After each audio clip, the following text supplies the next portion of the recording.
Tired of making spelling mistakes in your commit messages? VS Code and the Code Spell Checker extension can help you out.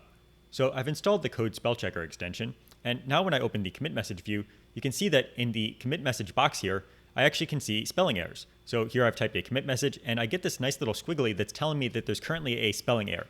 So in this case, I've misspelled the word fixing.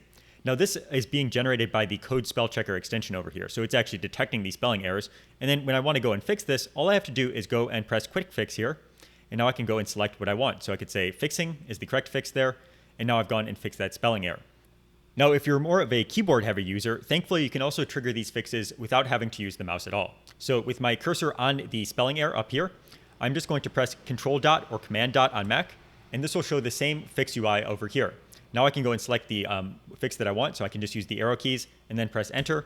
And now that fix has been accepted, and I've gone and fixed all the spelling errors in this commit message. One other nice feature to note is that because these fixes are actually coming from the Code Spell Checker extension, you get all of the same customization options that you have with the extension. So if you really did want this word to be added and treated as not a spelling error, you can go down here and say add fixing with 2 X's here to user settings.